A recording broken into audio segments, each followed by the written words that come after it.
fishermen, outdoorsmen. I've been taking them in the woods since they were small kids, and they both firmly believe in what we think we're witnessing there, what we know we're witnessing there. It's not even like what we believe. We know what's going on down there. So what do you believe this is? I mean, exactly what do you believe this is? Because you've heard, you've felt, you've not imagined, but you had the sixth sense of something watching you, and then these photographs. It's something. That's something that, to me, that's undeniable. And to anyone, it would have to be undeniable, because something through the rocks, something howled. This entity in the photograph is something, okay? What do you think it is? I firmly believe that it's what's commonly referred to as Bigfoot or Sasquatch. I actually don't. I have no doubt at all. I'm 100% convinced. Now, I found some other evidence there. I crossed the river the last weekend when those photographs. Well, actually, I didn't. I crossed the river the weekend that my son took that photograph. The last one that I sent to you, I crossed the river. The water was at a level with my rubber boots on that I could navigate my way through to the other side, which I hadn't gone over to that side of the river once in the 5 years we've been hunting the land. I have never ventured over there aesthetically to go over there and hunt and harvest a deer and then try to, because the property owner actually owns 7 acres of property that's right there where the edge of Mark Twain starts at. But to harvest a deer on that side and get it back across the river would be a huge feat in itself. Which is why you don't hunt there. Right. We've never pursued hunting over there, and all the, deer come from that side of the river. Clearly, we see a lot of wildlife on that side of the river, but it migrates back and forth to the side that we're, the 70 acres that we're on the other side. So, but I ventured to the other side of the river, and I seen some twisted, broken limbs, pretty high off the ground, larger than what a person could break off and twist. 3-4 inch diameter branches broken and twisted on live growth. Something else that's supposed to be a sign of a Bigfoot or a Sasquatch marking territory for whatever reason. Maybe he was walked through and bumped his head, and that was his nighttime trail. Get this out of my way, because like a person cutting a trail through a forest and on their land, you clearly establish trails that you use. So, thought I could partially make out what looked to be maybe like the front part of a footprint and maybe a couple of toes, but it was so distorted in the sand that it wasn't even worth trying to cast or whatever. I even took a picture of it, but you couldn't make heads or tails out of it. It wasn't clear enough to there were very heavy animal trails and wildlife trails on that side of the river. Well, and that's the thing about photographs, that it's not like television where you take a photograph and you can blow it up 10,000 times and there's the picture clear as a bell. That's not how photographs work.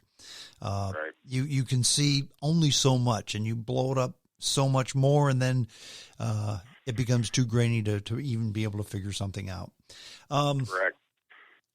So these photographs, mind you, were taken from a cell phone. My son has a pretty sophisticated, fancy cell phone, is why the image is as clear as it is. If I had used my phone, like the previous picture I sent you, the picture was very grainy and distorted, but it clearly showed an upright figure standing parallel or leaning up close to a tree, looking across the river in my direction. I knew something was there, but to the naked eye, I couldn't pick it up until few days later, looking through my photographs of our hunt, that I discovered that.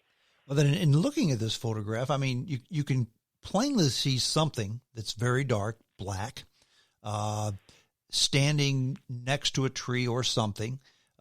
You can see. I believe it's actually crouched down or kneeling in that photograph. Okay, then that may be, if I'm looking maybe over his, below his left shoulder, I figured that was perhaps a pectoral muscle. Maybe that's a knee.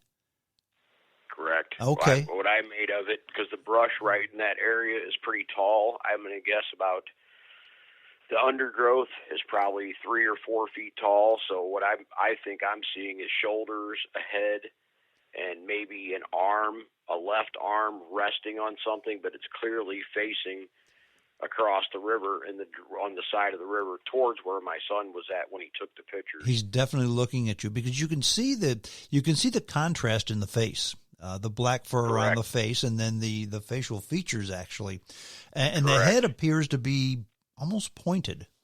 Correct, which is typical of most sightings, photographs, whatever. They're supposed to have a large kind of pointed shaped head. Exactly. So I guess since he's squatting down, it's hard to tell how tall he is or she is. Correct.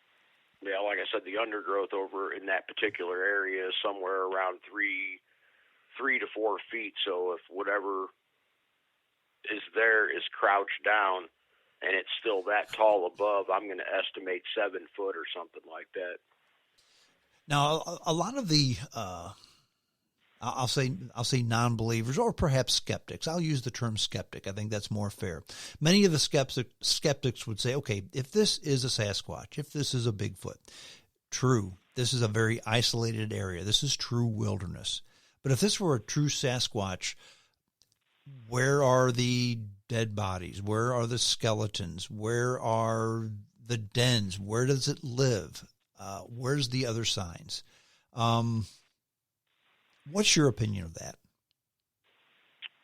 Well, apparently my opinion is they're intelligent enough. Maybe they do try to hide or discard of their dead, and they're just really good at hiding from people in general. They don't want to be found. Again, like I said, if I wanted to disappear, not be found, or not be seen, Missouri's probably one of the best states to probably be able to access the Ozark wilderness to do that. But if I wanted to disappear or not be found for months or even years at a time, I could easily go in that area and do it. Well, and not only in Missouri, but in other wilderness areas, right. You can go back as far as you want, even back to the Native Americans. There are stories of, and they had their own names for the people who lived in the woods, the Bigfoot, the Sasquatch, they had their own names. But basically, every Native American civilization, if you go back into the 1800s, the 1700s, even the 1600s, here in this country, there have always been stories of ape-like creatures living in the wilderness. They've always had those stories. And you mentioned the locals, when you mentioned these things to them. One of them, you said their head snapped, and they said, oh, it must have been a cow. Did they really believe it was a cow, or was this just their way of dismissing what you said so that you didn't pursue it any further? Correct. Yeah. So they know what's going on. Right. People that live in the areas, local people. Some people may be more willing to talk about it than others. Other people probably don't want to believe, just maybe they're afraid. Mm-hmm. Other people are more inquisitive. I think there's people that go out and try to pursue it, and what they're pursuing is smarter than they are, because it's like if somebody walks into your backyard, obviously you're going to do well. If somebody walks in your backyard, you're going to be wanting to push them out, and that's the feelings that I got having rocks thrown at me, and the incident where it was dark, nighttime, walking back to my truck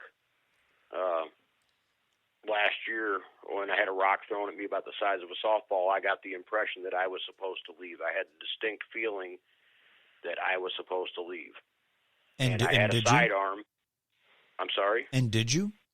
Absolutely. I did not run. Predators chase running prey. I walked at a very high pace, said, I am leaving. I'm leaving. I got to my truck with frosted over windows. I started my truck. I walked to the back of my truck, looked around one more time, got in my truck, and I slung gravel all the way till I hit the blacktop road.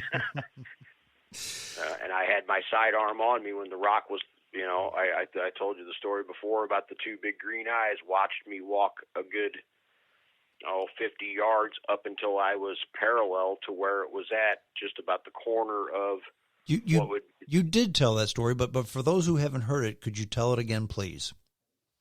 Right.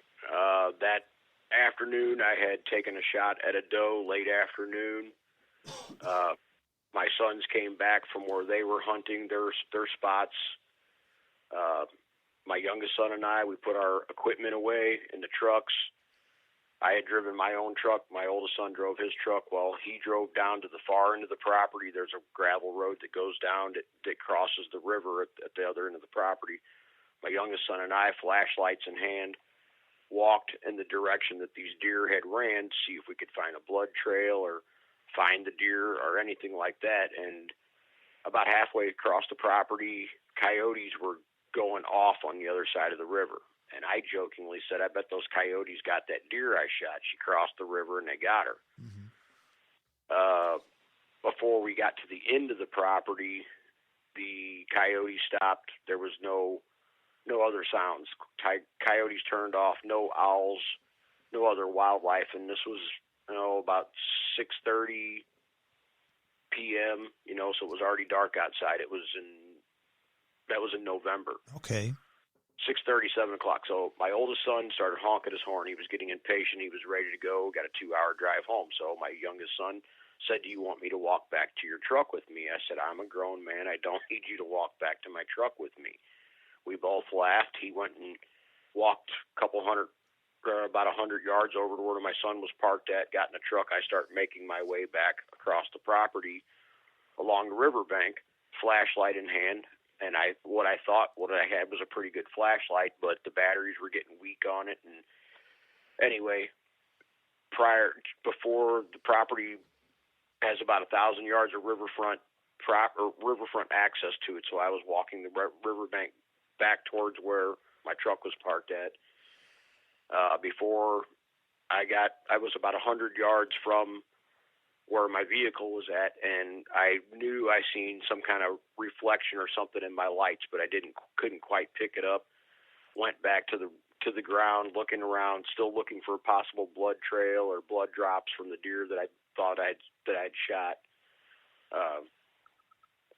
My phone's getting ready to cut out on us. So as I get a little bit closer, there's two big green eyes looking at me, and at first I believed it was possibly a deer or an owl, but owls have round eyes. This thing had oval-shaped, like human-shaped eyes, and it blinked several times because once I had the light fixed on it, I was fixated on it. I didn't stop watching this thing because it was looking back towards me. And as I got parallel to it, I'd say 50 yards, maybe 40 yards to the other side, I was directly across the river from where this thing was at, and I had an overwhelming presence that something instinctively said that I needed to leave. I turned the light away to look towards my path up toward where my truck was, and a rock about the size of a softball hit the water about 10 feet away from where I was at.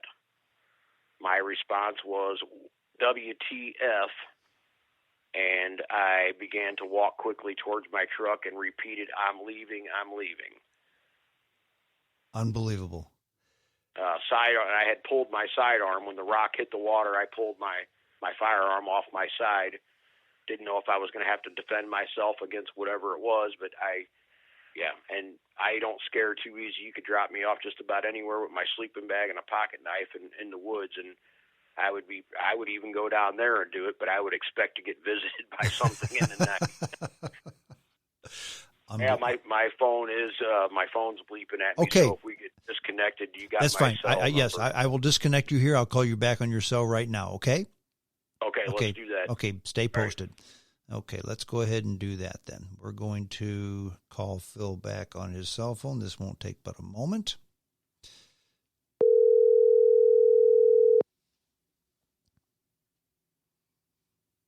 Okay. Hello? And as quick as that, we're back on. Okay. Is that phone clear enough? Yeah, it's not as clear as the landline, but this will work just fine. The story that you tell about your first encounter,